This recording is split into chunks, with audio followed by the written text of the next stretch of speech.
Olá pessoal, aqui é Mike Shea. Nós vamos falar sobre discipulado, fazer discípulos. Mais uma vez eu quero te encorajar, se você está entrando nesse momento, nessa série, volta, por favor. Ao início da série, vai seguindo episódio após episódio, porque eu venho construindo algo. Tá? E é importante você ter a construção anterior para ir para o próximo ponto. Estamos seguindo aquilo que Deus está revelando no Evangelho de Mateus e com alguns pontos paralelos com os outros evangelhos. Estamos em Mateus 5, depois de reparar que Jesus, o costume dele era percorrer toda a Galileia, ensinando nas sinagogas, pregando o Evangelho do Reino e curando toda sorte de doenças e enfermidades entre o povo. Capítulo 5 começa dizendo: vendo Jesus as multidões, subiu ao monte e, como se assentasse, aproximaram-se os seus discípulos. Ele passou a ensiná-los, dizendo: no início, parece que Jesus se separa das multidões, vai subindo o monte, e seus discípulos seguem ele, porque veem que ele senta. Essa questão de sentar na cultura judaica significa que ele agora vai pregar, ele vai ensinar. Então os discípulos, não os seguidores, os discípulos chegaram para ouvir. E ele começa ensinando para os discípulos, mas eu quero que você veja o final do discurso, capítulo 7, versículo 28. Quando Jesus acabou de proferir essas palavras, estavam as multidões maravilhadas da sua doutrina, porque ele as ensinava como quem tem autoridade e não como os escribas. Enquanto Jesus foi ensinando os seus discípulos, pessoas que tinham chegado, seguidores, interessados, quem sabe aqueles que estavam buscando cura, quem sabe os próprios curados, queriam saber o que ele estava falando, o que ele estava ensinando, e chegaram e reconheceram que ele tinha uma autoridade diferente. Não pregava como os outros. Não, muito diferente. Capítulo 8 começa: ora, descendo ele do monte, grandes multidões o seguiram. Vamos falar primeiro dessas multidões? A ocasião, como eu já falei, eu vou repetir, a ocasião dos 5.000 que receberam pão e peixe dele multiplicados, foram 5.000 homens, provavelmente no mínimo 5.000 mulheres e crianças. Olha, não era época como hoje, em que as famílias estão tendo um ou dois filhos. Não. Eu sempre reflito, eu moro no meio dos Amish, nos Estados Unidos. Eles estão tendo ainda hoje de 7 a 10 filhos, cada família. Israel era assim, normal, 7, 8, 10, 12, até mais filhos. Então imagina essa multidão dos 5.000, provavelmente entre 20 e 25.000, se não mais. Aí 20, 25.000 chutando por baixo. Mas diante das palavras de Mateus, sabendo disso, é muito possível o número ter chegado a bem mais, quem sabe o dobro disso. Porque todo mundo que chegava em Jesus e pedisse cura, era curado. E eu estou querendo ver com você os próximos versículos, porque justamente reforça aquela palavra de Mateus 4, percorria Jesus toda a Galileia. Ele padronizou essa missão do Messias em pregar, curar, expulsar os demônios, ressuscitar os mortos e purificar os leprosos. A verdade, a gente podia estudar o Evangelho de Mateus nesses 5 pontos. Sermão do Monte foi pregar. E aí outros versículos, outras passagens vão trazer para nós o curar, ressuscitar, o purificar, o expulsar. E em cima dessa pauta da missão do Messias, Mateus discursa na inspiração do Espírito Santo, revelando exatamente o que Jesus fez. Ora, descendo ele do monte, grandes multidões o seguiram. E eis que um leproso, tendo se aproximado, adorou, dizendo: Senhor, se quiseres, pode purificar-me. E Jesus, estendendo a mão, tocou-lhe, dizendo: Quero, fica limpo. Imediatamente, ele ficou limpo da sua lepra. Quero fazer umas observações. Jesus estava numa conferência? Congresso? Ele tinha divulgado, ou isso aconteceu porque o leproso foi ao seu encontro no momento do seu dia a dia, no seu cotidiano. Pergunto, Jesus falou com ele sobre fé? Requisitou fé para ele ser curado? Jesus requisitou arrependimento para ele ser curado?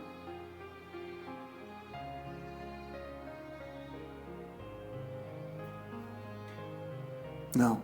Então há uma série de coisas que agora estão contribuindo para eu gerar um conceito de Jesus, o Mestre, o Messias, padronizando a sua missão para a qual ele vai comissionar os discípulos. Ele ia onde havia enfermos e curava. Aí chegava um momento que ele pregava e ensinava. E aí tinha pessoas que abordavam ele no meio do caminho. De um lugar que ele estava caminhando para outro lugar, encontrava e pedia. Não, a gente vai ter uma conferência final de semana lá em Cafarnaum.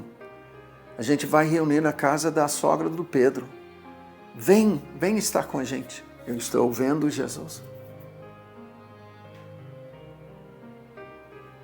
Porque eu quero ser como Jesus.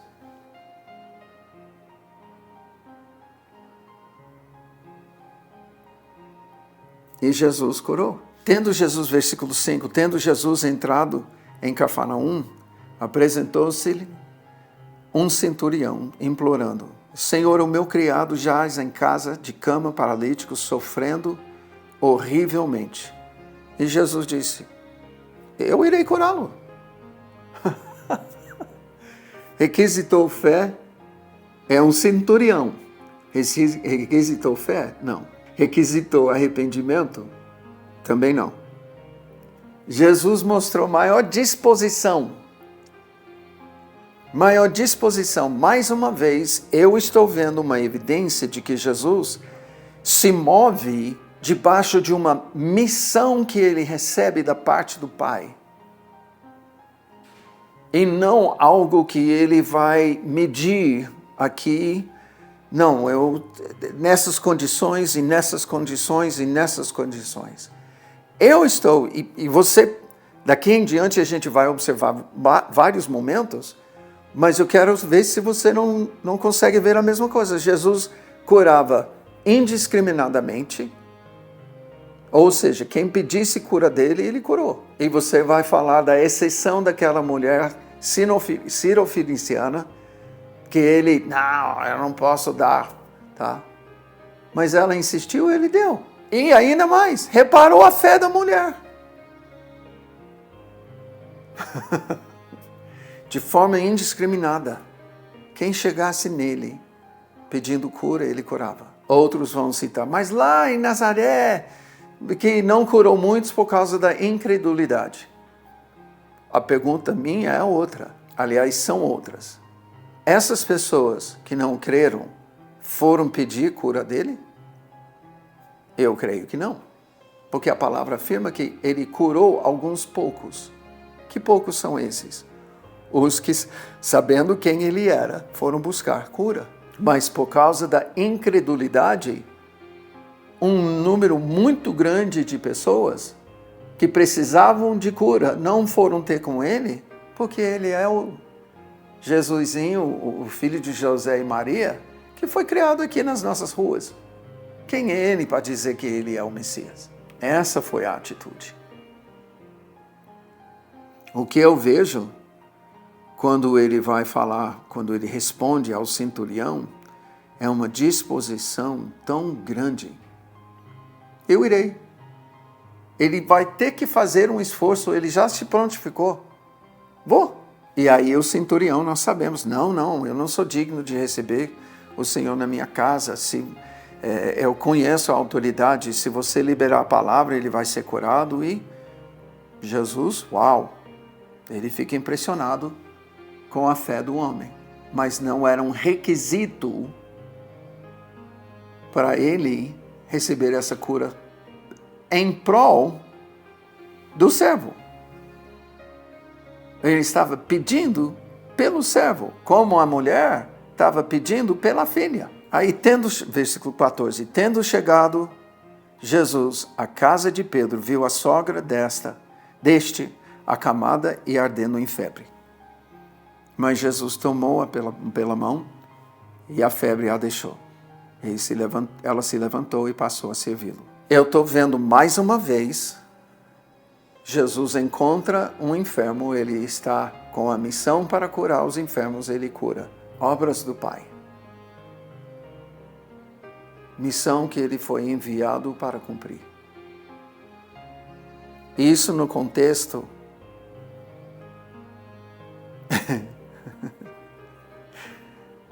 não bate em mim, tá? Por favor. Por favor. Ele não chamou Pedro, Tiago e João para fazer um culto de adoração para gerar clima.